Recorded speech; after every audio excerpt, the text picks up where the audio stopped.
मिजोरम की 40 और छत्तीसगढ़ की 20 सीटों पर कल मतदान। छत्तीसगढ़ की नक्सल प्रभावित 10 सीटों पर सुबह 7 बजे वोटिंग शुरू हुई। शांतिपूर्ण मतदान के लिए चुनाव आयोग की तैयारियां पूरी। नक्सल प्रभावित इलाकों में सुरक्षा चाक चौबंद। मिजोरम में पोलिंग बूथों पर पहुंची पोलिंग टीम। राजस्थान के सीएम अशोक गहलोत ने सरदारपुरा सीट से दाखिल किया नामांकन। बोले 156 सीट के लक्ष्य को हासिल करने की तरफ बढ़ रही है कांग्रेस। मुख्यमंत्री शिवराज सिंह का प्रियंका गांधी पर प्रहार। प्रचार के दौरान झूठ बोलने और एमपी को बदनाम करने का आरोप लगाया। केंद्रीय मंत्री गजेंद्र सिंह शेखावत का बड़ा दावा। कहा राजस्थान में बीजेपी को मिलेगा प्रचंड बहुमत। महादेव ऐप मामले में केंद्रीय मंत्री राजीव चंद्रशेखर का बड़ा दावा। कहा छत्तीसगढ़ में 1.5 साल पहले शुरू हुई थी जांच। महादेव ऐप से लिए गए 508 करोड़ रुपए। छत्तीसगढ़ के सीएम भूपेश बघेल का बीजेपी पर हमला। बोले चुनाव में हार मान चुकी है बीजेपी, इसीलिए ईडी और सीबीआई को कर रही है आगे।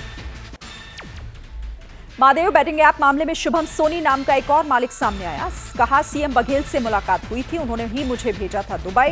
केंद्र ने महादेव समेत 22 एप्लीकेशन बैन किए।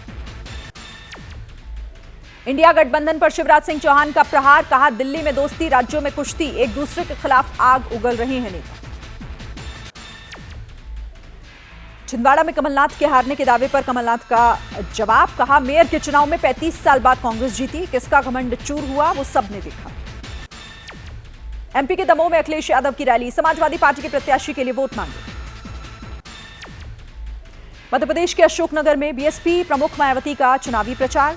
रैली में कांग्रेस पर साधा निशाना। कहा जनता कांग्रेस की हवाई बातों पर और बहकावे में न आए। बिहार विधानसभा के विंटर सेशन में युद्ध की गूंज। सदन के बाहर और अंदर लेफ्ट से जुड़े विधायकों ने हमास के समर्थन में की नारेबाजी। हमास के समर्थन में नारेबाजी के खिलाफ बीजेपी का हंगामा। शोर शराबे के बाद सदन की कार्यवाही कल तक के लिए स्थगित। चुनाव के बीच बाबा केदार के दरबार में राहुल गांधी कल शाम की आरती में हुए शामिल। आज पूजा के बाद शंकराचार्य की समाधि का दर्शन किया। एआईएमआईएम प्रमुख असदुद्दीन ओवैसी एबीपी न्यूज से बोले कांग्रेस से दोस्ती दुश्मनी जैसी, राहुल गांधी करते हैं नाटक। नीतीश सरकार पर बीजेपी का हमला। जाति के नाम पर बांटने का आरोप लगाया। कहा लालू प्रसाद के दबाव में कुछ समुदायों की जाति बढ़ाई गई। दिल्ली में बढ़ते प्रदूषण को देखते हुए हाई लेवल मीटिंग में बड़ा फैसला आया। 13 से लागू होगा ऑड इवन सिस्टम। खतरनाक स्तर पर पहुंचा दिल्ली एनसीआर में एयर क्वालिटी इंडेक्स। कई स्थानों पर AQI 450 के पार। फिलहाल राहत के कम है आसार। सरकार ने स्कूल बंद करने का आदेश दिया। 10वीं 12वीं को छोड़कर स्कूलों में नहीं चलेंगे बाकी क्लासेस। कंस्ट्रक्शन पर रहेगी पूरी तरीके से पाबंदी। दिल्ली में प्रदूषण के स्तर को कम करने की कोशिश जारी। हॉटस्पॉट इलाकों में एंटी स्मॉग गन से पानी का छिड़काव किया गया।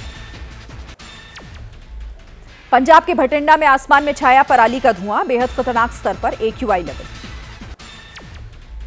तमिलनाडु के मंत्री ईवी वेलू के ठिकानों पर चौथे दिन भी आईटी की छापेमारी जारी। 40 से ज्यादा जगहों पर सर्च कर रही है टीम। चंडीगढ़ में कांग्रेस नेता नवजोत सिद्धू ने पंजाब के गवर्नर से मुलाकात की। पंजाब सरकार के खर्च और दिल्ली पंजाब एक्साइज पॉलिसी को लेकर सवाल उठाए। मंत्रालय में मराठा कुनबी प्रमाण पत्र बांटने को लेकर शिंदे समिति की अहम बैठक। 8 जिलों के कलेक्टर मीटिंग में शामिल। 24 दिसंबर तक व्यवस्था बनाने पर जोर। मनोज जरांगे से कल मिलने जाएगा महाराष्ट्र सरकार का प्रतिनिधिमंडल। कुनबी प्रमाण पत्र की डेडलाइन रिपोर्ट दी जाएगी। शिंदे समिति के सदस्य भी रहेंगे। लखनऊ में बीजेपी ऑफिस के बाहर शिक्षक अभ्यर्थियों का प्रदर्शन। नियुक्ति पत्र की मांग को लेकर धरना दिया। पुलिस ने प्रदर्शनकारियों को हटाने की कोशिश की।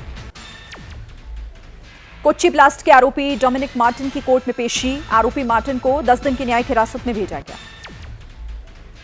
पीएफआई को सुप्रीम कोर्ट से राहत नहीं। सुप्रीम कोर्ट ने अर्जी खारिज कर पीएफआई को हाईकोर्ट जाने का आदेश दिया। पीएफआई ने पाबंदी के खिलाफ दायर की थी याचिका। पंजाब के मोगा में दर्दनाक हादसा। कार और ट्रक की आपस में जोरदार टक्कर। हादसे में 5 लोगों की हो गई मौत। राजस्थान के दौसा में दीवार तोड़कर रेलवे ट्रैक पर गिरी बस। हादसे में 4 की मौत, 29 लोग हुए घायल।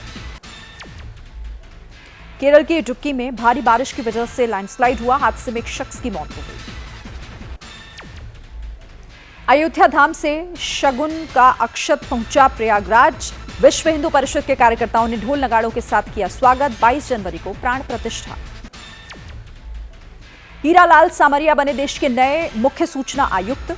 राष्ट्रपति द्रौपदी मुर्मू ने केंद्रीय सूचना आयोग में दिलवाई शपथ।